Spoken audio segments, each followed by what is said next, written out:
നമസ്കാരം. ഇവർക്ക് daily news analysis സെഷനിൽ സ്വാഗതം. നമ്മൾ നോക്കുമ്പോൾ ഹിന്ദുസ്കൽ ആർട്ടിക്കിൾസ് ആണ്. ഇതിനെ നമുക്ക് ഡിസ്കസ് ചെയ്യാനായിട്ട് മൂന്ന് ഇമ്പോർട്ടന്റ് ആർട്ടിക്കിൾസ് ആണുള്ളത്. ഫസ്റ്റ് ആർട്ടിക്കിൾ ഹിന്ദുവിന്റെ ബിസിനസ് സ്റ്റൈലിൽ വന്നിരിക്കുന്ന ആർട്ടിക്കിളാണ്.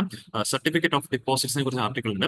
ഈ സർട്ടിഫിക്കറ്റ് ഡിപ്പോസിറ്റ് എന്ന് പറയുമ്പോഴേക്കും നമുക്ക് പ്രിലിംസിന് ഏറ്റവും കൂടുതൽ പ്രാധാന്യം അർഹിക്കുന്ന ഒരു ഏരിയ ആണ്. ബിക്കോസ് ഫിനാൻഷ്യൽ മാർക്കറ്റ് എന്നുള്ള ടോപ്പിക്കിന്റെ കീഴിലാണ് ഇത് വരുന്നത്. അപ്പോൾ ആ ഒരു ടോപ്പിക്ക് നമുക്ക് വിശദമായിട്ട് ആ ഒരു ന്യൂസ് ഡിസ്കസ് ചെയ്യുന്ന സമയത്ത് ഡിസ്കസ് ചെയ്യാം.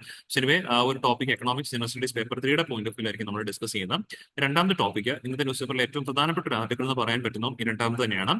Trump reciprocal tariffs impact on India എന്നുള്ളതാണ്. അതായത് ട്രംപ് ഈ പറഞ്ഞ പോലെ ഇന്ത്യക്ക് എതിരായിട്ട് ഈ പറഞ്ഞ ഇന്ത്യ മാത്രമല്ല ചില ഡെവലപ്പിംഗ് കൺട്രീസിനെതിരായിട്ട് അദ്ദേഹം റെസിപ്രോക്കൽ ടാരിഫ്സ് ഈടാക്കാൻ പോകുന്നു എന്ന രീതിയിലേക്ക് വാർത്ത വരുന്നുണ്ട്. ഇതിൽ നമ്മൾ ഇന്ത്യ സ്പെസിഫിക് ആയിട്ടാണ് പഠനം നടത്തുന്നത്. അതിനകത്ത് ഈ പറഞ്ഞ പോലെ പ്രിലിംസിന്റെ പെർസ്പെക്ടീവ് നമ്മൾ പഠിക്കേണ്ടത് എന്താണ് റെസിപ്രോക്കൽ താരിഫ് എന്ന് പറയുമ്പോൾ അതിന്റെ ഐഡിയോളജി എന്താണ്, ഈ റെസിപ്രോക്കൽ താരിഫിന്റെ ഐഡിയോളജി എന്നുള്ളത് നമുക്ക് പ്രിലിംസിനായിട്ട് ഐഡിയ പഠിക്കേണ്ടതുണ്ട്. പിന്നെ ഈ പറഞ്ഞ പോലെ ഇങ്ങനെ Trump government I mean you S government ഇങ്ങനെ റെസിപ്രോക്കൽ ടാക്സുകൾ അല്ലെങ്കിൽ താരിഫുകൾ ഇന്ത്യക്കെതിരായിട്ടൊക്കെ വെക്കുമ്പോഴേക്കും എന്ത് ഇമ്പാക്റ്റുകളാണ് ഇന്ത്യക്ക് അത് ഉണ്ടാക്കുന്നത് തുടങ്ങിയ കാര്യങ്ങൾ നമുക്ക് പഠിക്കേണ്ടതായിട്ടുണ്ട്. ബിക്കോസ് ആ ഒരു ടോപ്പിക്ക് നമുക്ക് മെയിൻസിന്റെ പെർസ്പെക്ടീവിൽ പഠിക്കണം. കാരണം കഴിഞ്ഞ ദിവസമാണ് ഈ പറഞ്ഞ പോലെ ഇന്ത്യൻ പ്രൈം മിനിസ്റ്റർ US സന്ദർശിച്ചിട്ട് തിരികെ നമ്മുടെ നാട്ടിൽ വന്നത്. അത് വന്നതിന് ശേഷം ഈ പറഞ്ഞ പോലെ ട്രംപ് കഴിഞ്ഞ ദിവസങ്ങളിൽ ഓരോ വാർത്തകൾ വരുന്നുണ്ടായിരുന്നു. ഇപ്പം നിങ്ങൾ ഒരുപക്ഷെ വാർത്തയിൽ കേട്ട് കാണായിരിക്കും, ടെസ്ല എന്നുള്ള കമ്പനി ഇന്ത്യയിലേക്ക് വരാൻ പോകുന്നു എന്ന രീതിയിലേക്ക് വാർത്തകൾ വരുന്നുണ്ട്. അപ്പോൾ കഴിഞ്ഞ ദിവസം ഈ പറഞ്ഞ പോലെ ട്രംപ് ഗവൺമെന്റ് അല്ലെങ്കിൽ ട്രംപ് ഈ പറഞ്ഞ പോലെ ആ ഒരു നീക്കത്തിനായിട്ടും അദ്ദേഹം വാർത്തകൾ പറയുന്നുണ്ട്. മീൻസ് അങ്ങനെ നീക്കമായത് ഇന്ത്യയിൽ മാനുഫാക്ചർ ചെയ്ത വാഹനങ്ങൾ ടെസ്ല ഇറക്കാൻ പാടില്ല, അങ്ങനെ ചെയ്തു കഴിഞ്ഞാൽ US-നെതിരായിട്ട് ചെയ്യുന്നൊരു നിലപാടൊക്കെ ആയിരിക്കും എന്നുള്ള കാര്യത്തിലേക്ക് പറയുന്നൊക്കെ ഉണ്ട്.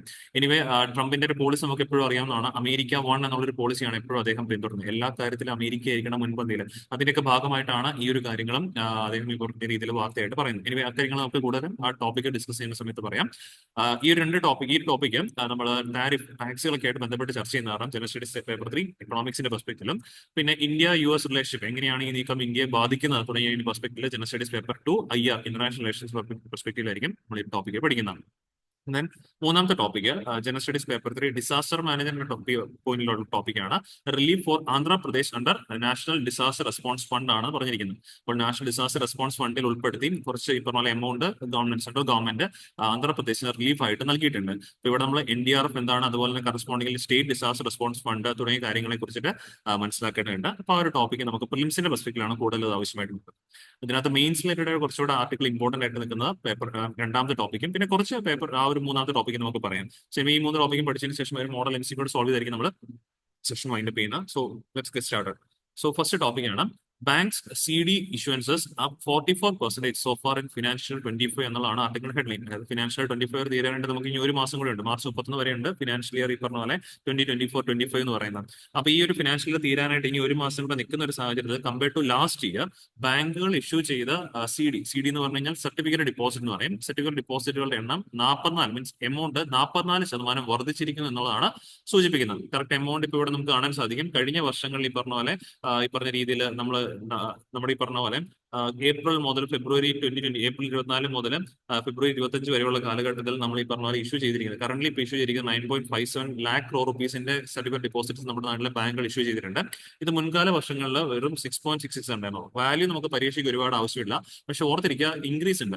ഈ ഇൻക്രീസ് ഇൻ CDs ഉദ്ദേശിക്കുന്നതിന് പോയിന്റ് വേറൊന്നുമില്ല, ബാങ്കുകൾക്ക് ശരിക്കും പറഞ്ഞാൽ ലിക്വിഡിറ്റിയുടെ ഷോർട്ടേജ് ഉണ്ട് എന്ന് നമുക്ക് വേണമെങ്കിൽ മനസ്സിലാക്കാൻ പറ്റും.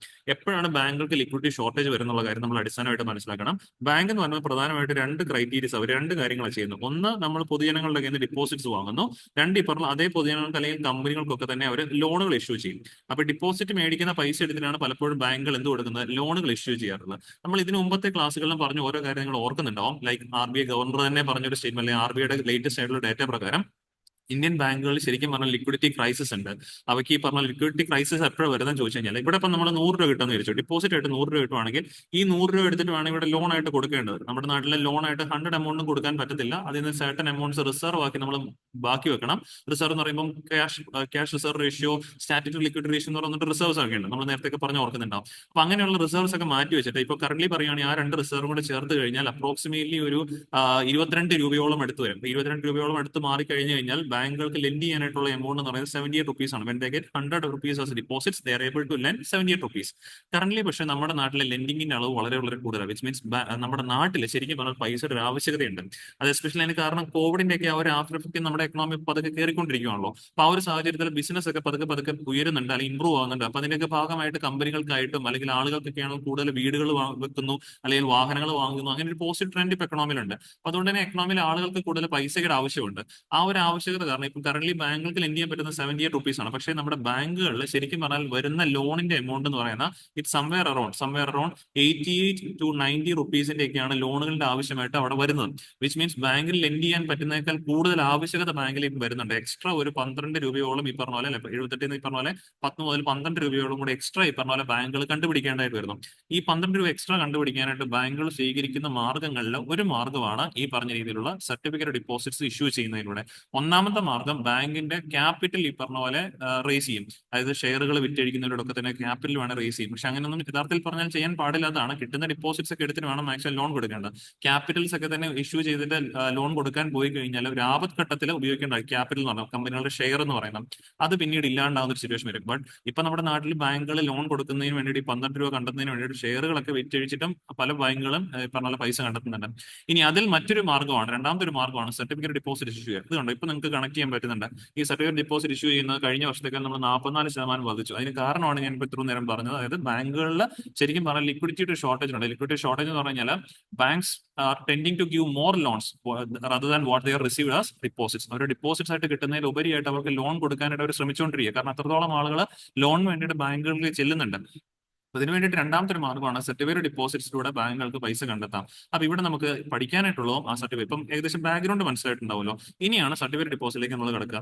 സർട്ടിഫിക്കറ്റ് ഡിപ്പോസിറ്റ് എന്ന് പറയുന്നത് ശരിക്കും പറഞ്ഞാൽ പൈസ കടം മേടിക്കാൻ ഉപയോഗിക്കുന്ന ഒരു മാർഗ്ഗമാണ് ഓർക്കുക. ഓക്കെ, അപ്പൊ ഈ പൈസ കടം മേടിക്കാനായിട്ട് നമുക്ക് എക്കണോമിക്സിൽ ഒരു മാർക്കറ്റാണ്. മാർക്കറ്റ് പറയുന്നത് നമ്മൾ അറിയാലോ. അപ്പം നമ്മുടെ നാട്ടിൽ മാർക്കറ്റ് എന്നൊക്കെ പറയുമ്പോൾ മാർക്കറ്റ് നടത്തേ ഉള്ളൂ. അവിടെ രണ്ട് ആൾക്കാരായിരിക്കും ഉണ്ടാവും. ഒന്ന് അവിടെ എന്താണോ ഒരു സെയിൽ നടക്കുന്ന കമ്മോഡിറ്റി അത് കൊടുക്കാൻ തയ്യാറായി നിൽക്കുന്ന ആൾക്കാരും അത് വാങ്ങാൻ തയ്യാറായി നിൽക്കുന്ന ആൾക്കാരും. ഇപ്പൊ അഗ്രികൾച്ചർ മാർക്കറ്റ് എന്ന് പറയുമ്പോഴേക്കും ആ മാർക്കറ്റിൽ സാധനം വാങ്ങാനും സാധനം കൊടുക്കാൻ തയ്യാറായി നിൽക്കുന്ന ഫാർമേഴ്സ്, കർഷകർ ഈ പറഞ്ഞ പോലെ അവർ അഗ്രികൾച്ചർ ഐറ്റംസും ആയിട്ടാണ് വരുന്നത്. അങ്ങനെയാണ് മാർക്കറ്റ്. മാർക്കറ്റ് എന്നാൽ എപ്പോഴും ഒരു ബയർ ഉണ്ടാവും, ഒരു സെല്ലർ ഉണ്ടാവും, ഒരു പർട്ടിക്കുലർ കമ്മോഡിറ്റിക്ക് വേണ്ടിയിട്ട്.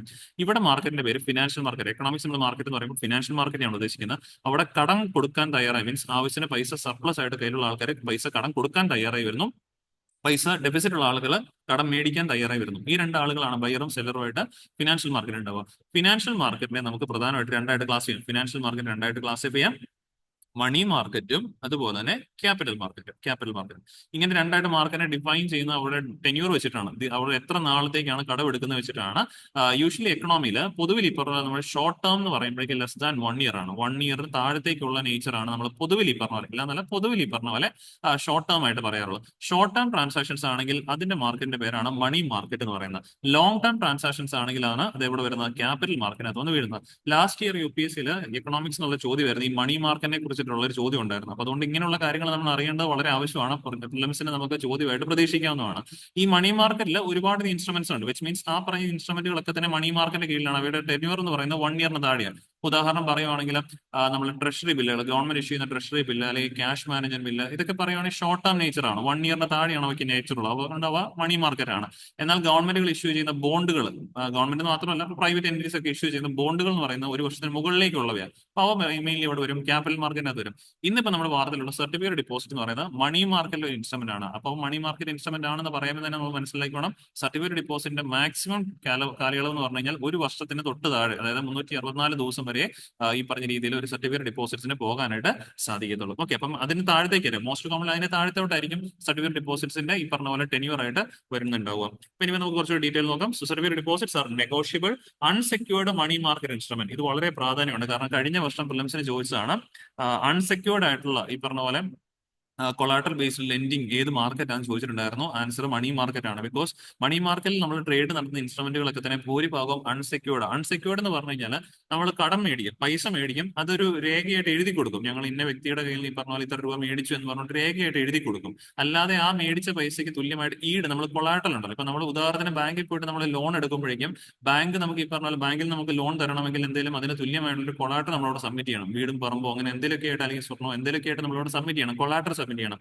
അതൊക്കെ സെക്യൂർഡ് ലെൻഡിങ് ഓപ്പറേഷൻസ് ആണ്. പക്ഷെ ഇവിടെ എന്ന് പറഞ്ഞാൽ അൺസെക്യൂർഡ്, വിച്ച് മീൻസ് നമ്മൾ പൈസ കൊടുത്തു, ആ പൈസ കൊടുത്തതിന്റെ രേഖയായിട്ട് നമുക്ക് ഒരു സർട്ടിഫിക്കറ്റ് തരും എന്നത് മാത്രമേ ഉള്ളൂ. സോ അതുകൊണ്ടാണ് കൂടുതലും സർട്ടിഫിക്കറ്റ് ഡിപ്പോസിറ്റ്സ് അല്ലെങ്കിൽ മണി മാർക്കറ്റിൽ പെടുന്ന കൂടുതൽ വസ്തുക്കൾ നമ്മൾ അൺസെക്യൂർഡ് മാർക്കറ്റ് എന്നും പറയപ്പെടാറുള്ളത്. CDs അഥവാ സർട്ടിഫിക്കറ്റ് ഡിപ്പോസിറ്റ്സ് നെഗോഷ്യബിൾ ആണ്. നെഗോഷ്യബിൾ എന്ന് പറയുമ്പോഴേക്കും ഇതിനകത്ത് പലിശ ഫിക്സഡ് അല്ല. കൊടുക്കുന്ന എമൗണ്ട് അത് ഈ പറഞ്ഞ പോലെ മേടിക്കുന്ന വ്യക്തികൾ ബയ്യറിന്റെയും സെല്ലറിന്റെയും അങ്ങനെയുള്ള കപ്പാസിറ്റീസും കാര്യങ്ങളെല്ലാം നോക്കിയിട്ട് നെഗോഷിയേറ്റ് ചെയ്യുന്നതാണ്. ഞാൻ 1,00,000 രൂപ തരണം, എനിക്ക് ഇത്ര ശതമാനം പലിശ തരണം, അങ്ങനെ ഒരു നെഗോസിയേഷനിലൂടെയാണ് സർട്ടിഫിക്കറ്റ് ഡിപ്പോസിറ്റിന്റെ പലിശയും കാര്യങ്ങളൊക്കെ തന്നെ നിർണ്ണയിക്കുന്നത്. അപ്പോൾ ഇതിനകത്ത് ഫിക്സഡ് അല്ല. ഫിക്സഡ് ഇൻ ദ സെൻസ് വാങ്ങുന്ന സമയത്ത് ഫിക്സഡ് അല്ല, അത് നമ്മൾ നെഗോഷിയേറ്റ് ചെയ്തിട്ട് സാധനം ഫിക്സ് ചെയ്യും. എന്നിട്ട് പിന്നെ നമുക്ക് കിട്ടാൻ പോകുന്ന റിട്ടേൺ എന്ന് പറയുന്ന പലിശ എന്ന് പറയുന്നത് സെയിം ആയിരിക്കും. വൺസ് നെഗോഷിയേറ്റഡ് ആണെന്നുള്ള കാര്യം ഒന്ന് മനസ്സിലാക്കി വെച്ചേക്കാം. സർട്ടിഫിക്കറ്റ് ഡിപ്പോസിറ്റ് നെഗോഷ്യബിൾ ആണ്, അൺസെക്യൂർഡ് ആയിട്ടുള്ള മണി മാർക്കറ്റ് ആണ്, issued by bank as a promissory and note against fund. അതായത് ഞങ്ങൾ ഇത്ര വർഷം കഴിഞ്ഞിട്ട്, ഒരു വർഷം ആണെങ്കിൽ അല്ലെങ്കിൽ 10 മാസം കഴിഞ്ഞ് ഈ പലിശ ഉൾപ്പെടെ ഈ എമൗണ്ട് മടക്കി നൽകിക്കോളാം എന്ന് പറയുന്ന ഒരു പ്രോമിസറി നോട്ടാണ് സർട്ടിഫിക്കറ്റ് ഡിപ്പോസിറ്റ് എന്ന് പറയുന്നത്. With maturity of up to 1 year, ഒരു വർഷം വരെ മാക്സിമം പോകാൻ പറ്റുള്ളൂ. ഒരു വർഷത്തിന് മുകളിലേക്ക് പോകാനായിട്ട് സാധിക്കത്തില്ല. ഇത് ഇഷ്യൂ ചെയ്യുന്ന ആർക്കൊക്കെ പറ്റുന്ന വെച്ച് കഴിഞ്ഞാൽ ബാങ്ക്, ഇവിടെ കണ്ടോ ബാങ്ക് എന്ന് പറയും. ബാങ്ക് എന്ന് പറയുമ്പോൾ എല്ലാ ബാങ്കുകൾക്കും പറ്റത്തില്ല. ഷെഡ്യൂൾഡ് കൊമേഴ്ഷ്യൽ ബാങ്കുകൾക്ക് പറ്റും, റീജിയണൽ റൂറൽ ബാങ്കുകൾക്ക് പറ്റും, സ്മോൾ ഫിനാൻസ് ബാങ്കുകളും all India financial institutions. All India financial institution ഉദാഹരണം ഇപ്പൊ നമ്മുടെ നബാർഡ് അല്ലെങ്കിൽ എക്സിം ബാങ്ക്, അതേപോലെ ഈ പറഞ്ഞ പോലെ എക്സിം ബാങ്ക് അല്ലെങ്കിൽ സിഡ്ബി, ഇങ്ങനെയൊക്കെയുള്ള ഓൾ ഇന്ത്യ ഫിനാൻഷ്യൽ ഇൻസ്റ്റിറ്റ്യൂഷൻസിനൊക്കെ പ്രധാനമായിട്ടും വേണമെങ്കിൽ ഈ സർട്ടിഫിക്കറ്റ് ഡിപ്പോസിറ്റ്സ് ഇഷ്യൂ ചെയ്യുന്നതിലൂടെ പൈസ കണ്ടെത്താനായിട്ട് സാധിക്കും. ഇനി ഒരു കാര്യം കൂടെ ഓർത്തിരിക്കണം, സർട്ടിഫിക്കറ്റ് ഡിപ്പോസിറ്റ്സ് ഇഷ്യൂ ചെയ്യുമ്പോൾ മിനിമം ഡിനോമിനേഷൻ 5 ലക്ഷം. ഇപ്പൊ നമുക്കാണെങ്കിൽ ഒരു ബാങ്കിൽ പോയി, ഇവിടെ SBIയുടെ അടുത്തോ അല്ലെങ്കിൽ ഇപ്പൊ അങ്ങനെയുള്ള നാഷണലൈസ്ഡ് ബാങ്കിൽ അല്ലെങ്കിൽ ഷെഡ്യൂൾ കൊമേഴ്ഷ്യൽ ബാങ്കിൽ പോയി കഴിഞ്ഞാൽ നമുക്ക് സർട്ടിഫിക്കറ്റ് ഡിപ്പോസിറ്റ് ഇഷ്യൂ ഇടാൻ പറ്റും.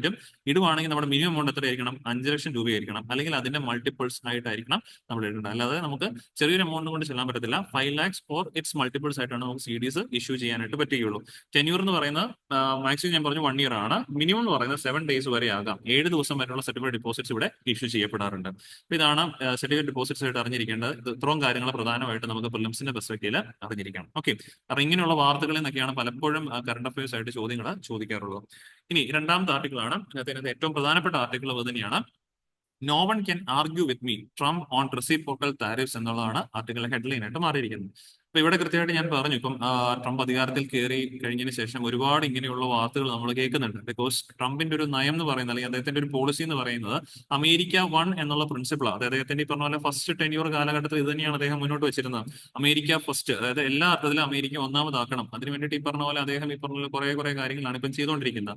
അതിൽ ഏറ്റവും പ്രധാനമായിട്ട് ഇപ്പം പറയുന്നതാണ്, ഇപ്പം അതിന്റെയൊക്കെ ഭാഗമായിട്ടാണ് പണ്ട് ഇദ്ദേഹത്തിന്റെ ഒരു കാലഘട്ടത്തിൽ അഫ്ഗാനിസ്ഥാനിൽ നിന്നും US ട്രൂപ്സിനെ ഒക്കെ തന്നെ പിൻവലിച്ചത്. ബിക്കോസ് ഇദ്ദേഹത്തിന്റെ ആംഗിളിൽ അമേരിക്ക ഏൺ ചെയ്യുന്ന പൈസ മുഴുവനും ഈ പറഞ്ഞ പോലെ അമേരിക്കൻ സിറ്റിസൺസിനുള്ളതാണ്. ശരിക്കും പറഞ്ഞു കഴിഞ്ഞാൽ അങ്ങനെ ഒരു ഐഡിയോളജിയാണ് ഇദ്ദേഹം മുന്നോട്ട് വെക്കുന്നത്. അതിന്റെയൊക്കെ ഭാഗമായിട്ടാണ് ഇപ്പൊ റീസെന്റ് നമ്മൾ വാർത്തയിൽ കഴിഞ്ഞൊരു DNA ക്ലാസ്സിൽ നമ്മൾ ഡിസ്കസ് ചെയ്തിട്ടുണ്ടായിരുന്നു. പാരീസ് ക്ലൈമറ്റ് എഗ്രിമെന്റിൽ നിന്നും US പിന്മാറി. അപ്പൊ ആ ഒരു നീക്കവും ഇത് തന്നെയാണ്. ബിക്കോസ് ശരിക്കും പറഞ്ഞാൽ പിന്മാറ്റം എന്ന് പറയുന്നത് നല്ലതാണോ എന്ന് ചോദിച്ചാൽ അത്ര ഇതല്ല. ബിക്കോസ് കാരണം എന്തിനാണ് നമ്മൾ ഈ പാരീസ് ക്ലൈമറ്റ് എഗ്രിമെന്റ് ഒക്കെ തന്നെ രൂപീകരിച്ചെന്ന് ചോദിച്ചു കഴിഞ്ഞാൽ ലോകത്ത് ഇപ്പോൾ നടന്നുകൊണ്ടിരിക്കുന്ന ഈ ക്ലൈമറ്റ് ചേഞ്ചിനെതിരായിട്ട് പോരാടാൻ വേണ്ടിയിട്ടാണ്.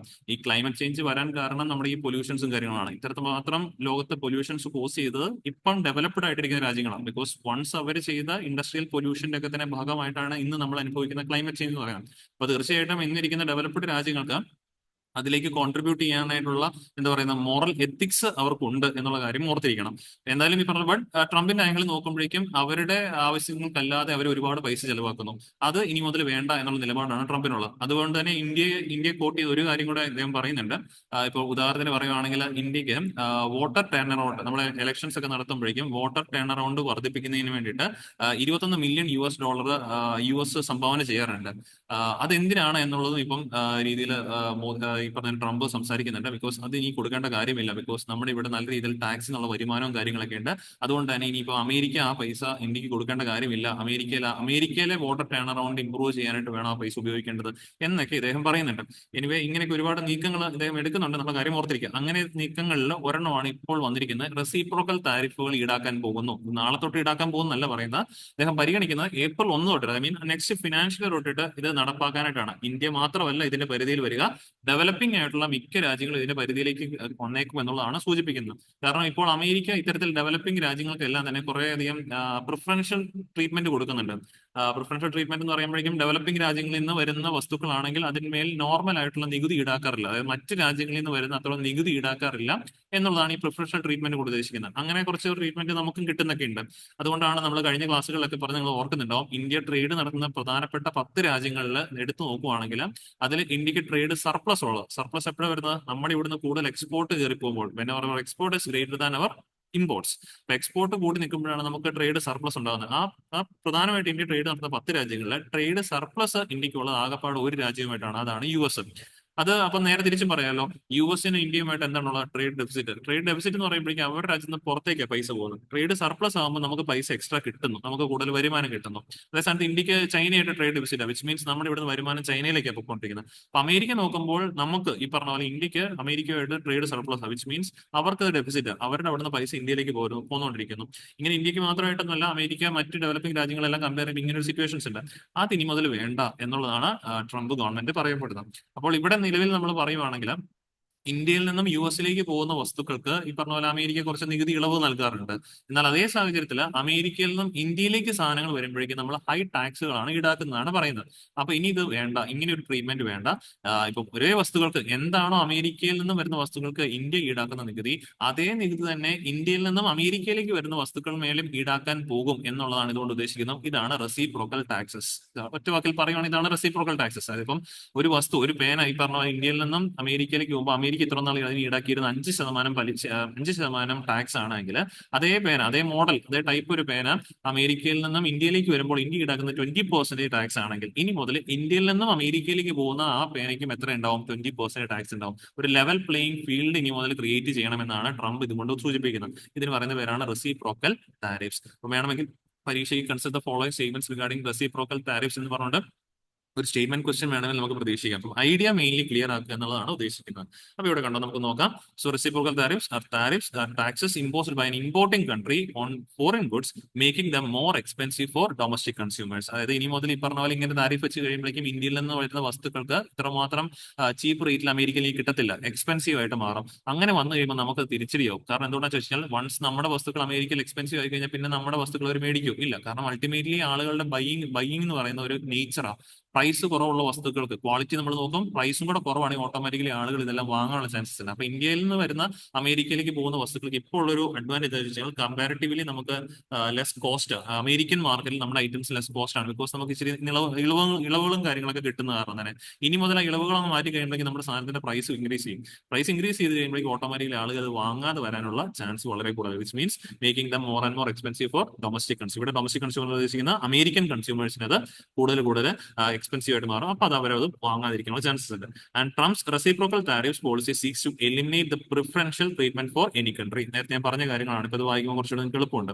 Under the system, US will impose the same level of tariffs on imports as other nations impose on US exports. അതായത് US-ൽ നിന്നും മറ്റു രാജ്യങ്ങളിലേക്ക് പോകുമ്പോൾ ആ രാജ്യം എന്താണോ US വസ്തുക്കളുടെ മേൽ ഈടാക്കുന്ന നികുതി, അതേ നികുതിയായിരിക്കും ഇനി മുതൽ ഈ രാജ്യങ്ങളിൽ നിന്നും US-ലേക്ക് വരുന്ന വസ്തുക്കൾ മുകളിലും ഈടാക്കാൻ പോകുന്നത്. ഇതിന് പറയുന്ന പേരാണ് റെസിപ്രോക്കൽ ടാരിഫ്സ്. ഒരു എക്സാമ്പിൾ ആയിട്ട് പറയുവാണെങ്കിൽ, if a US citizen orders a Benares saree from India, US imports tariffs to increase its price. ഇനി മുതൽ ഈ പറഞ്ഞ പോലെ ആ സാരികളും അല്ലെങ്കിൽ എന്താണോ വസ്തു അതിന്മേൽ ഈ പറഞ്ഞ പോലെ US ടാക്സ് ഈടാക്കും. ടാക്സ് ഈടാക്കി കഴിയുമ്പോഴേക്കും അതിന്റെ വില കൂടും. അപ്പോൾ അതിന്റെ അഫോർഡബിലിറ്റിയെ അഫക്ട് ചെയ്യും.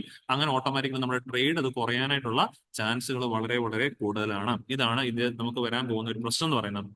ഇതിന്റെ കാൽക്കുലേഷൻ എങ്ങനെയായിരിക്കും ടാക്സ് കാൽക്കുലേറ്റ് ചെയ്യുന്നതിനെ കുറിച്ചിട്ടൊന്നും വ്യക്തമായിട്ടുള്ള ധാരണയൊന്നും ആയിട്ടില്ല, ഫൈനലൈസ് ആയിട്ടില്ല. പക്ഷേ ഏപ്രിൽ തൊട്ടിട്ട് ഈടാക്കി തുടങ്ങും എന്നുള്ളതാണ് അമേരിക്കൻ ഗവൺമെന്റ് സൂചിപ്പിക്കുന്നത്. ഇതിനു വേണ്ടിയിട്ട് അവർ ചിലപ്പോൾ ഉപയോഗിക്കാൻ പോകുന്ന സിമ്പിൾ താരിഫ് മാച്ചിങ് ആയിരിക്കും എന്നാണ് പറയപ്പെടുന്നത്. എന്തായാലും ക്ലിയർ അല്ല, ആയിരിക്കും എന്നാണ് പറയപ്പെടുന്നത്. ഇത് പ്രകാരം സിമ്പിൾ താരിഫ് ആണെങ്കിൽ instead of just mirroring tariff rate, അതായത് ഈ പറഞ്ഞ പോലെ ഇപ്പം ഉദാഹരണം ഒരു പേന, ഓക്കെ, ഒരു എ എന്ന് പറയുന്ന ഒരു പ്രോഡക്റ്റ് നമുക്ക് എടുക്കാം. ഓക്കെ, ഇത് ഇന്ത്യയാണ്, ഇത് US ആണ്.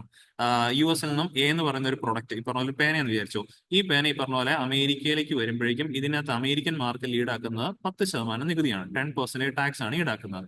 അതേ സാഹചര്യത്തിൽ ഇതേപോലത്തെ ഒരു പേന വേറൊരു കമ്പനിയുടെയാണ്, US-ൽ നിന്നും B, okay, similar kind of ഒരു പേന തന്നെയാണ്. പക്ഷേ ഈ ബി എന്ന് പറയുന്ന പേന ഇന്ത്യയിലേക്ക് എത്തുമ്പോൾ ഇന്ത്യ ഈടാക്കുന്നത് 25% ടാക്സ് ആണെങ്കിൽ ഇനി മുതൽ US പറയുന്ന ഈ എ എന്ന് പറയുന്ന പ്രൊഡക്റ്റിന് 10%-ന് പകരം അതിന്മേൽ ഇനി എത്ര ടാക്സ് ഉണ്ടാവും? 25% ഉണ്ടാവും എന്നാണ് പറയുന്നത്. ഇതിനാണ് റെസിപ്രോക്കൽ. ഇത് കാൽക്കുലേറ്റ് ചെയ്യാൻ വേണ്ടിയിട്ട് ചിലപ്പോൾ സിമ്പിൾ ഇപ്പം നമ്മൾ പറഞ്ഞ പോലെ ഈ പ്രോഡക്റ്റ് അമേരിക്കയിൽ നിന്ന് ഇന്ത്യയിലേക്ക് വരുമ്പോൾ ഇന്ത്യ എത്രയാണോ ടാക്സ് ചെയ്യുന്നത് അത് തന്നെ ചിലപ്പോൾ ഈടാക്കുമെന്ന് പറഞ്ഞു.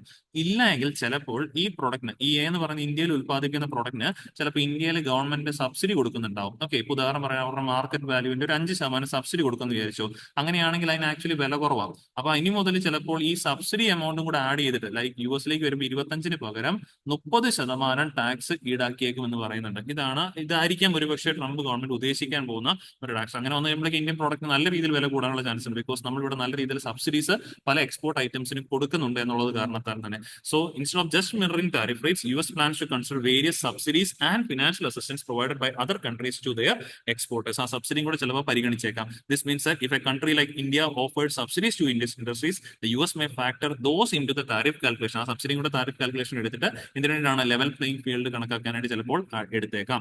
ദെൻ ഇത് ഡെവലപ്പിംഗ് കൺട്രീസിന് ഇമ്പാക്ട് ഉണ്ടാക്കും, തീർച്ചയായിട്ടും ഇമ്പാക്ട് ഉണ്ടാക്കാൻ കാര്യമുണ്ട്. ബിക്കോസ് ഇവരുടെ മാർക്കറ്റ് നഷ്ടപ്പെടും, ഗ്ലോബൽ മാർക്കറ്റ് ഇവിടെ നഷ്ടപ്പെടാൻ സാധ്യത because of high tariff on there goods in US market. ഈ പറഞ്ഞ രീതിയിൽ മാർക്കറ്റ് നഷ്ടപ്പെടാൻ ചാൻസ് ഉണ്ട്. അതിൽ തന്നെ സബ്സിഡിയും കൂടെ പരിഗണിച്ച് കഴിഞ്ഞാൽ ഇന്ത്യ ഗവൺമെന്റ് ഓരോ വർഷവും നല്ലൊരു തുക ഈ പറഞ്ഞ എക്സ്പോർട്ട് സബ്സിഡി ആയിട്ട് കമ്പനികൾ കൊടുക്കുന്നുണ്ട്. അതിന് ഏറ്റവും പ്രധാനപ്പെട്ട ഉദാഹരണമാണ് പ്രൊഡക്ഷൻ ലിങ്ക്ഡ് ഇൻസെന്റീവ് എന്ന് പറയുന്നത്. നമ്മൾ കൂടുതൽ പ്രൊഡ്യൂസ് ചെയ്ത് കഴിഞ്ഞാൽ കൂടുതൽ ഇൻസെന്റീവ് ഗവൺമെന്റ് തരും. അതാണ് പ്രൊഡക്ഷൻ ലിങ്ക് ഇൻസെന്റീവ്. നമ്മൾ കൂടുതൽ പ്രൊഡ്യൂസ് ചെയ്യുന്നതിന് വേണ്ടിയിട്ടാണ് എക്സ്പോർട്ട് ചെയ്യാൻ ശ്രമിക്കും. അപ്പോൾ നമുക്ക് കൂടുതൽ പേർക്ക് തൊഴിലൊക്കെ കൊടുക്കാൻ പറ്റും. അതിന് വേണ്ടിയിട്ടൊക്കെ ഒരു എംപ്ലോയ്മെന്റ് ജനറേഷൻ വേണ്ടിയിട്ടാണ് ഇന്ത്യ ഗവൺമെന്റ് ഇവിടെ പ്രൊഡക്ഷൻ ലിങ്ക്ഡ് ഇൻസെന്റീവ് ഒക്കെ കൊണ്ടുവന്നത്. പക്ഷേ ആ ഇൻസെന്റീവ് നല്ലൊരു എമൗണ്ട് കൊടുക്കുന്ന കാരണം ഇതൊക്കെ പരിഗണിക്കാൻ പോയി കഴിഞ്ഞാൽ ഇന്ത്യൻ മെയ്ഡ് ഗുഡ്സിന് അമേരിക്കയിൽ നല്ലൊരു വില വ്യത്യാസം, പ്രൈസ് ഇൻക്രീസ് ചെയ്യാനുള്ള ചാൻസസ് വളരെ വളരെ കൂടുതലാണ്. Which could lead to higher US tariffs on Indian ഗുഡ്സിലേക്ക് പോകാനുള്ള ചാൻസ് ആണ്. അങ്ങനെ വരുമ്പോൾ നമ്മുടെ മാർക്കറ്റ് നഷ്ടപ്പെടും, നമ്മുടെ ട്രേഡ് നഷ്ടപ്പെടാനായിട്ടൊക്കെ ഉള്ള ചാൻസസ് വളരെ വളരെ കൂടുതലാണ്. ഓക്കെ, സോ ട്രംപിന് ഇതിന് കാരണം പ്രൈമറി മോട്ടീവ് എന്തിനു വേണ്ടിയിട്ടാണ് ട്രംപ് ഇത് ചെയ്യുന്നത് ചോദിച്ചു കഴിഞ്ഞാൽ primary motivation behind Trump's tariffs is strong opposition to trade deficit. മിക്ക രാജ്യങ്ങളും കമ്പയർ ചെയ്യുമ്പോൾ അമേരിക്കയ്ക്ക് ട്രേഡ് ഡെഫിസിറ്റ് ആണ്. നമുക്ക് ഇന്ത്യ ആയിട്ട് നമ്മൾ പറഞ്ഞു, അമേരിക്കയുടെ ആംഗിൾ നോക്കുമ്പോൾ ഇന്ത്യ ആയിട്ട് അവർക്ക് ട്രേഡ് ഡെഫിസിറ്റ് ആണ്, നമുക്ക് നമ്മുടെ ആംഗിൾ ട്രേഡ് സർപ്ലസ് ആണ്. വിച്ച് മീൻസ് അമേരിക്കയിൽ നിന്ന് പൈസ പുറത്തേക്ക് പോയിക്കൊണ്ടിരിക്കുകയാണ്. US trade deficit is nearly 1 ട്രില്യണിലേക്ക് മാറിക്കൊണ്ടിരിക്കുകയാണ്. എന്നാൽ അതേ സമയത്ത് ഏറ്റവും കൂടുതൽ സർപ്ലസ് ഉണ്ടാക്കുന്ന രാജ്യം വരാം ചൈനയിൽ. ചൈന ഈ പറഞ്ഞ പോലെ സർപ്ലസ് ഓഫ് 1 ട്രില്യൺ ഉണ്ടായിക്കൊണ്ടിരിക്കുകയാണ്. ഇതാണ് മെയിൻലി ട്രംപിന് ഇഷ്ടപ്പെടാത്ത ഒരു കാര്യം. അതിനുവേണ്ടിയാണ് അദ്ദേഹം ഈ കാര്യങ്ങളൊക്കെ തന്നെ എന്നുള്ള കാര്യം ഓർത്തിരിക്കാം. ഓക്കെ, ഇനി നമുക്ക് റെസിപ്രോക്കൽ ടാക്സ് എന്തെന്ന് മനസ്സിലാക്കണം, അതിലൂടെ ഉണ്ടാകുന്ന ഇമ്പാക്ട് എന്താണെന്നുള്ള കാര്യമാണ് നമ്മൾ പഠിക്കാനുള്ളത്. അത് പറഞ്ഞ എല്ലാവർക്കും ക്ലിയർ ആണെന്ന് വിശ്വസിക്കുന്നു. Then moving on to next article. Last article ആണ് central sanctions ₹608 crore relief to Andhra Pradesh under national disaster response fund എന്നുള്ളതാണ് ആർട്ടിക്കിളിനകത്ത് സൂചിപ്പിക്കുന്നത്. അപ്പൊ ഈ ഒരു ആർട്ടിക്കിൾ പഠിക്കുമ്പോഴേക്കും നമുക്ക് മെയിൻലി ഇപ്പം ഡിസാസ്റ്റർ മാനേജ്മെന്റ് വരുന്ന ഒരു ടോപ്പിക്കാണ്. നമ്മൾ തുടക്കത്തിൽ പറഞ്ഞിരുന്നു. Disaster management act 2005, DMAct act 2005 പ്രകാരം നമുക്ക് 2 ഫണ്ടുകളാണ് ഡിസാസ്റ്ററിനെയൊക്കെ തന്നെ നേരിടാനായിട്ട്. 2 ഫണ്ട് ഉണ്ട്. ഒന്ന് national disaster response fund NDRF, രണ്ടാമത്തെ ഫണ്ടിന്റെ പേരാണ് state disaster response fund SDRF. Okay, national disaster response ഫണ്ടും സ്റ്റേറ്റ് ഡിസാസ്റ്റർ റെസ്പോൺസ് ഫണ്ടും പേര് പോലെ തന്നെ ഇതിന്റെ രണ്ടിന്റെയും കസ്റ്റോഡിയൻസ് വെവ്വേറെ ആയിരിക്കും. National disaster response fund central government കീഴിലും സ്റ്റേറ്റ് ഡിസാസ്റ്റർ റെസ്പോൺസ് ഫണ്ട് അതായത് സ്റ്റേറ്റ് ഗവൺമെന്റ് കീഴിലായിരിക്കും ഈ ഫണ്ട് സൂക്ഷിക്കുന്നത്.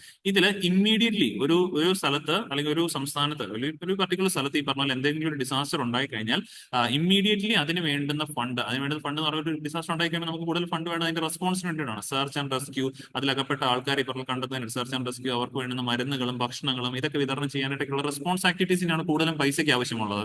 അതിന് വേണ്ടിയിട്ട് ഇമ്മീഡിയറ്റ് റെസ്പോൺസിന് വേണ്ടിയിട്ട് സംസ്ഥാനങ്ങൾ എടുക്കുന്ന ഫണ്ട് ഈ SDRF എന്നാണ്, സ്റ്റേറ്റ് ഡിസാസ്റ്റർ റെസ്പോൺസ് ഫണ്ടിൽ നിന്നാണ് ഈ പറഞ്ഞ റെസ്പോൺസ് ഇമ്മീഡിയറ്റ് റെസ്പോൺസിന് വേണ്ടിയിട്ട് ഫണ്ട് എടുക്കുന്നത്. എവിടെ നിന്നുമാണ് SDRFിലേക്ക് ഫണ്ട് കിട്ടുന്നത് ചോദിച്ചു കഴിഞ്ഞാൽ ഒന്നാമത്തെ മാർഗം സ്റ്റേറ്റ് ടാക്സുകളിലൂടെ ഒക്കെ തന്നെ പിരിക്കുന്ന പൈസ ഈ SDRFിലേക്ക് പോകാറുണ്ട്.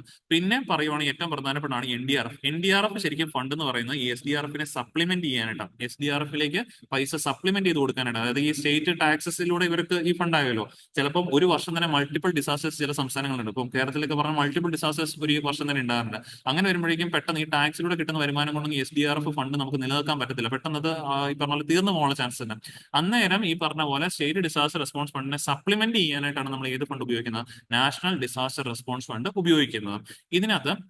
ഇതിന്റെ ഒരു രീതി എന്ന് പറഞ്ഞു കഴിഞ്ഞാൽ ഇപ്പൊ ഏതെങ്കിലും ഒരു സംസ്ഥാനത്ത് ഒരു ഡിസാസ്റ്റർ ഉണ്ടായി കഴിഞ്ഞു കഴിഞ്ഞാൽ ആദ്യം സ്റ്റേറ്റ് ഗവൺമെന്റ് SDRF ഉപയോഗിക്കും. നമ്മൾ നേരത്തെ പറഞ്ഞ പോലെ അതിനകത്തെ ഫണ്ട് തികയുന്നില്ല എന്ന് കണ്ടു കഴിഞ്ഞാൽ ഉടനടി ഈ പറഞ്ഞ പോലെ സംസ്ഥാനങ്ങൾ കേന്ദ്രത്തിന് കത്തയക്കും. അതായത് ഞങ്ങളുടെ ഈ state disaster response fund supplement ചെയ്യാനായിട്ട് NDRF എന്ന പൈസ അലോക്കേറ്റ് ചെയ്യണമെന്നുകൊണ്ട് കത്തയക്കുമ്പോഴേക്കും സെൻട്രൽ ഗവൺമെന്റ് ഒരു ഹൈ ലെവൽ കമ്മിറ്റി രൂപീകരിക്കും under chairmanship of union home minister. Because home മിനിസ്ട്രിയുടെ കീഴിലാണ് നമ്മുടെ ഈ ഡിസാസ്റ്റർ മാനേജ്മെന്റ് നടക്കുന്നത്. ഇന്ത്യയിൽ disaster management nodal ministry home മിനിസ്ട്രിയാണ്. അപ്പൊ അതുകൊണ്ട് തന്നെ ഹോം മിനിസ്ട്രി മിനിസ്ട്രിയുടെ കീഴിൽ ഒരു ഹൈ ലെവൽ കമ്മിറ്റി രൂപീകരിക്കും. എന്നിട്ട് ആ കമ്മിറ്റിയിൽ പെടുന്ന അംഗങ്ങൾ ഈ പറഞ്ഞ സ്ഥലം സന്ദർശിക്കും. ഏത് സംസ്ഥാനമാണോ അല്ലെങ്കിൽ ഏത് സ്ഥലമാണോ അവിടെ സന്ദർശിക്കും. സന്ദർശിച്ച് കൃത്യമായിട്ടും അവർ ആ നാശനഷ്ടങ്ങളൊക്കെ തന്നെ വിലയിരുത്തി സംസ്ഥാനം നൽകിയ റിപ്പോർട്ട് പരിശോധിക്കും. അതായത് ഞങ്ങൾക്ക് ഇത്ര കോടി രൂപ വേണം എന്നുള്ള പറഞ്ഞ റിപ്പോർട്ട് പരിശോധിക്കും. മതിയായിട്ടുള്ള റിപ്പോർട്ടാണ്, മീൻസ് അത്ര ആവശ്യമുണ്ട് എന്ന് തെളിഞ്ഞു കഴിഞ്ഞു കഴിഞ്ഞാൽ ഹൈ ലെവൽ കമ്മിറ്റി അത് ഡിസിഷൻസ് ഈ പറഞ്ഞ സെൻട്രൽ ഗവൺമെന്റ് അറിയിക്കും. സെൻട്രൽ ഗവൺമെന്റ് അത് ഡിസിഷൻ പാസ്സാക്കി ഈ NDRF ഫണ്ട് SDRFിലേക്ക് അലോക്കേറ്റ് ചെയ്ത് കൊടുക്കും. ഇതാണ് ഇപ്പൊ ആക്ച്വലി ആന്ധ്രാപ്രദേശ് നടന്നത്. ആന്ധ്രാപ്രദേശിൽ central sanctions ₹608 crore relief as Andhra Pradesh under NDRF എന്ന് സൂചിപ്പിക്കുന്നത്. ഇതാണ് പണ്ട് ഈ പറഞ്ഞ സ്റ്റേറ്റ് ഗവൺമെന്റ് നമ്മൾ വയനാടിന്റെ ദുരന്തത്തിന് വേണ്ടിയിട്ട് ഈ പറഞ്ഞ സെൻട്രൽ ഗവൺമെന്റിനോട് ആവശ്യപ്പെട്ടു ഇങ്ങനെ ചെയ്യാനാണ് ആ NDRF ഫണ്ട് SDRFിലേക്ക് തരാനായിട്ടാണ് ആവശ്യപ്പെട്ടുകൊണ്ടിരുന്നത്. ഇതാണ് ഇതിന്റെ വർക്കിംഗ് എന്ന് പറയുന്നത്. എനിവേ SDRF ആണ് പ്രൈമറി ഫണ്ട്. ഇതിനെ സപ്ലിമെന്റ് ചെയ്യാനായിട്ടാണ് NDRF എന്നുള്ള കാര്യം, അതുകൊണ്ട് നാഷണൽ ഡിസാസ്റ്റർ റെസ്പോൺസ് ഫണ്ട് എന്നുള്ള കാര്യം കൃത്യമായിട്ടൊന്ന് ഓർത്ത് വെച്ചേക്കാം. ഓക്കെ, എസ്പെഷ്യലി ഇത് നമുക്ക് അറിഞ്ഞിരിക്കണം. സോ NDRF ഫണ്ടിനെ കുറിച്ച് പരാമർശിക്കുന്ന നമ്മുടെ disaster management act 2005 section 46 define ചെയ്യുന്നുണ്ട്. ഈ ഫണ്ട് മാനേജ്, അതായത് national disaster response fund manage ചെയ്യുന്ന സെൻട്രൽ ഗവൺമെന്റ് ആണ്. To meet expenses for emergency response, relief and rehabilitation due to any threatening disaster situation or disaster.